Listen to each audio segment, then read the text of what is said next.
who we are as a people.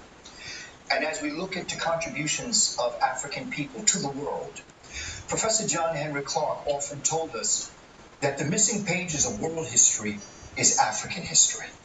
And once you understand the role that Africa has played in the shaping of our intellectual world, in terms of the things that we have achieved as a people, you will begin to understand why there is a war on history.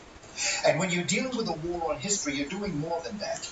What you have to do is understand and look at the work of Dr. Cheikh Anta Diop, the brilliant Senegalese scholar, who wrote a book, The African Origins, Myth or Reality, Civilization or Barbarism, the Cultural Unity of Black Africa. And as he developed his understanding, he said that for a people to oppress another people, this has nothing to do with African culture or European culture. This is people to people. If you want to oppress a people, there are three things that you take from them. You take their history, you take their language, and you take their psychological factor. Their psychological factor are what we call VIPs. Dr. Leonard Jeffries calls them the values, the interests, and the principles of a people. Take those from them. Take their history, take their language, take their values, interests, and principles, and then superimpose your history, your language, your values, interests, and principles on them, and no matter what conclusion they come to in the challenge they face, they will always act in the interest of the oppressor that took their history, language, and their values, interests, and principles. So when we wonder why the choices we make never serve our best interests, you got to change the paradigm. You have to study your history. You have to study your language, your values, interests, and principles.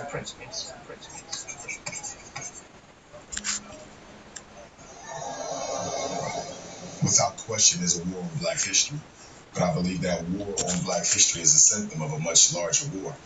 And that is a war against the opportunity for African people to resurrect themselves. Knowledge itself is not the goal. Knowledge itself is the means. The goal is to become an independent, self-sufficient people. The war is against African people. And so the attack on African history is a part of the larger attack on African peoples. And it's about rulership of the world. It's about rulership of the planet. It's about access to the raw material and the resources in the continent of Africa and in the parts of the world where African people live in Central, South America, and the Pacific Islands. History is exactly what the word implies, his story. There are many stories out here, and if a person is going to be truly knowledgeable, it's advantageous for them to know as many different versions of the same stories out here, so that they then, through the process of deductive reasoning, can begin to compare the stories, analyze consistencies in those stories, begin to see the flaws in certain stories, so they then can discern the truth from a lie. Most of the textbooks that are used in classrooms around the country are written by people who don't look like us. So we cannot expect for our former enslavers to give us the knowledge that's going to help us to get to the point where we can be successful. Because at the end of the day, that means more competition. And so oftentimes our history begins with slavery is because that is a portion of Black history, African history that's most popular, and most individuals are not familiar with history before that. So if you don't know about what happened before slavery, then it's almost impossible to produce materials or conduct lesson plans that educate our youth about that information. Black history has been repressed in this country.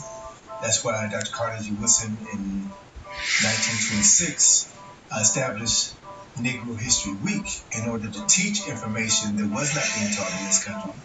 That's why Dr. Carter G. Woodson in 1933 wrote The Miseducation of the Negro, in which he showed that there was an intentional effort on the part of this government to miseducate people of African ancestry so that we would never know who we were. And as a consequence of being miseducated, we would never be able to access the power that lies in the truth of knowing who you are. If our history